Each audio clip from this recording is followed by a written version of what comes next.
Primeiro, é importante perceber que o litoral é o primeiro ponto que nós temos em relação ao processo de ocupação português. Ele já era largamente e de forma muito importante ocupada pelas populações tupinambás. Aliás, esse é um dado que deve ser colocado em pauta, porque os mapas do século XVII e os mapas do século XVIII já apresentam nessa própria formação dos povos tupinambás como um índice, está escrito lá, terra dos tupinambás. E vai se acentuar esse conflito a partir da chegada do Francisco Caldeira Castelo Branco entre o dia 25 de dezembro de 1615 e o dia 12 de janeiro de 1616. Essa ocupação ela é observada e desde a fundação de Belém nós temos uma ocupação de fato que vai criar uma série de localidades, não só no litoral, mas também no interior desses rios. A região é a cidade mais antiga da Amazônia, isso é um ponto pacífico. Belém já é a cidade que já nasce como cidade. Ela não é vila, ela não é povoado, ela já nasce como cidade. Então, após essa criação da cidade de Belém, você tem outros pontos importantes. Você tem Vigia, você tem Bragança, depois você tem a ocupação do Pedro Teixeira em relação ao que hoje é o Amazonas. Como localidade de ocupação, nós somos o primeiro. Após esse processo inicial da ocupação da Amazônia no século XVII e no século XVIII, você também tem um dado importante que é através desse litoral onde você vai ter as trocas e o comércio. De novo, Belém entra como uma ponta de lança em relação a esse processo do comércio que era feito no Marajó, do comércio que era feito em Portugal, do comércio que era feito na região que vem da Espanha para cá, pelo rio Amazonas. É por isso que Belém é tão importante. Do litoral do norte, chamado naquele período de Cabo Norte, ele é o mais importante em função, sobretudo, dessas atividades comerciais que os portugueses e aqueles que moravam nessa região exerciam. Quase que uma tradição nos estudos de história, de historiografia, de geografia histórica, a gente pensar a relação da cidade com o rio e, portanto, a sua orla, a partir do período da colonização. Você tem ali a chegada do colonizador europeu e a orla ela vai ser um ponto estratégico de alocação das forças militares que vão ser responsáveis pela conquista da Amazônia, ali no século XVII. Então essa relação da cidade com o rio, ela não começa nesse período, ela já é anterior inclusive à colonização. Quer dizer, os povos originários, as populações tradicionais, elas tinham já essa relação com o rio muito forte. E é isso que vai se manter ao longo desses séculos todos, à medida que a própria cidade vai evoluindo, vai havendo uma evolução urbana de Belém, no sentido de que você vai ter um acréscimo de populações, você vai ter o crescimento das construções, então a arquitetura, etc. Agora, essa relação da cidade com o rio, historicamente, a gente pode caracterizá-la sobre três aspectos, a partir da sua orla. Os aspectos militares iniciais da ocupação, os aspectos econômicos, que são muito fortes. Até hoje, boa parte da produção econômica de Belém, do abastecimento da cidade, é feita, comercializada a partir da sua orla. E os aspectos simbólicos, né? A orla é muito importante para nós. Embora, historicamente, ela tenha sido um tanto quanto desprezada, né? Os elementos da natureza, na formação das cidades no Brasil e na Amazônia em particular, foram desprezados, né? Mas há uma valorização aí no final do século XX que faz, inclusive, com que exista hoje essa possibilidade de uma abertura nova, revitalizada, de janelas para o rio, como a gente tem em projetos mais recentes.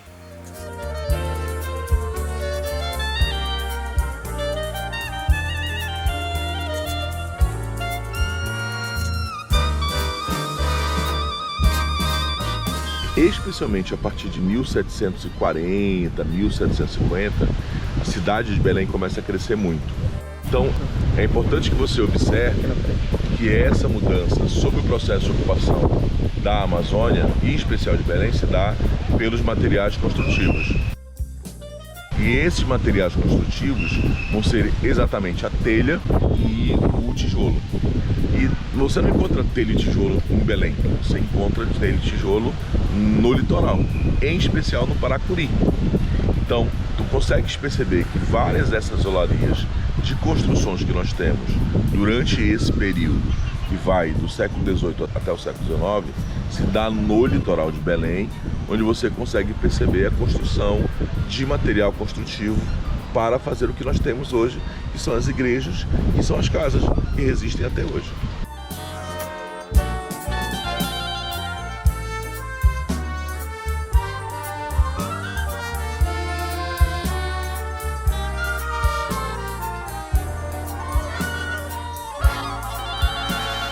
No final do século XIX, você tem uma coleção de documentos importantíssimos para contar a história da cidade, que são as publicações dos atos e das leis. Dos atos e das leis dos governadores do Pará, quer seja o Paz Carvalho, quer seja Augusto Montenegro, mas também do Antônio Lemos. E o Antônio Lemos já observa nos atos de 1897 e 1898 uma ocupação, primeiro, irregular, segundo, uma ocupação marcada por muito lixo. Ele começa a reclamar nesses atos que é preciso ordenar, higienizar e limpar o litoral porque ele é muito feio. Isso não é à toa, porque nós estamos pensando que os portos de Belém do Pará, seja ele o Porto do Sal, o Porto das Canoas, que vai ser o Ver o Peso, vai ser o ponto de chegada desses imigrantes e dessa população que vem ocupar Belém durante esse período. Então, a nossa porta de entrada não pode ser uma porta de entrada marcada pela sujeira e nem pelas doenças. Aliás, sujeiras e doenças que nós recebemos desde o início do século XIX. Não é à toa que a febre amarela e a cólera trazida por Belém entre 1850 e 1855 chega através do porto.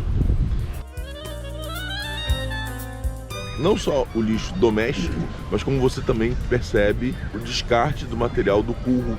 Você consegue perceber os animais mortos que eram jogados ali e você consegue perceber que isso gerava o que era muito desesperador para aquela época, que é o odor. E isso explica por quê. Porque durante esse período você tem a crença nos miasmas. E o que são os miasmas? São material fétido que circula no ar e que pode transferir doenças. Não havia essa separação muito forte entre a vida pública e a vida privada, entre a rua e a casa, porque muitas vezes a rua no século XIX ela vai ser a extensão da tua casa, então tu vai jogar o lixo na rua sem nenhum problema. Por isso que o Antônio Lemos marca a história de Belém com o objetivo de higienizar e europeizar a cidade durante esse período. Se você observar perto de onde nós estamos aqui no Forte do Presépio, há uma preocupação no final do século XIX, isso é publicado em 1902 no álbum de Belém, de criar um necrotério. E aonde o necrotério é estabelecido? No litoral, no Porto de Belém. Não só para acompanhar aqueles que falecem nas ilhas em torno de Belém, mas também para cuidar dos mortos que chegam logo no porto, na entrada da cidade.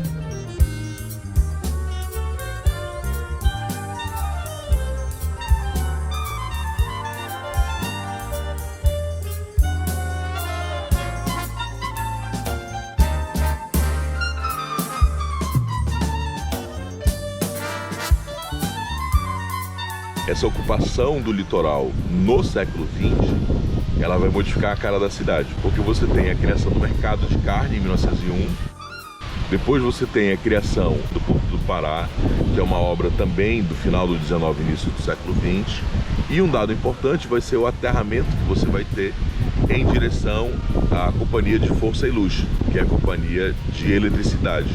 Então, a partir desse momento, você tem o que o Lemos queria, que era um processo de urbanização desse porto, não só o Lemos, como Augusto Montenegro também.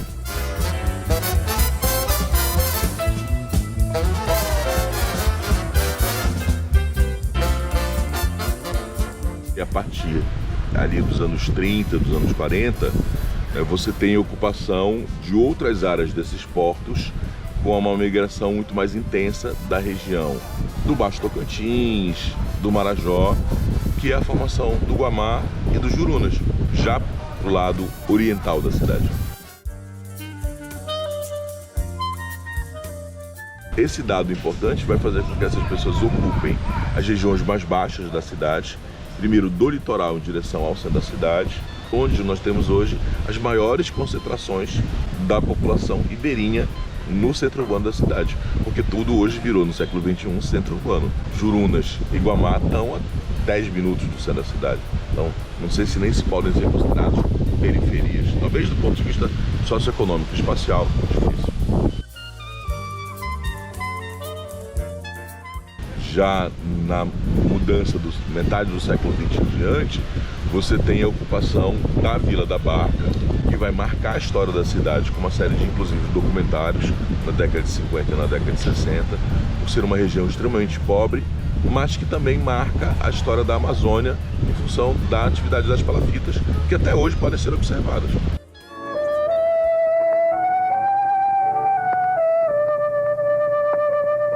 Vila da Barca é um bairro da cidade de Belém do Pará. Existindo há mais de 30 anos, desde a época de decadência do ciclo da borracha, permanece até hoje praticamente sem se modificar.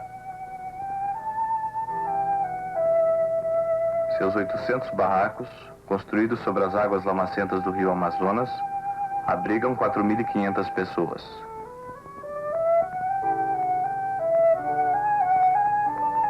Sorte só.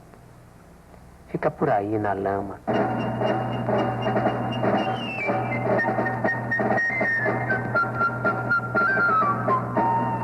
Então esse passado ribeirinho de Belém, ele ainda está incrustado na cidade.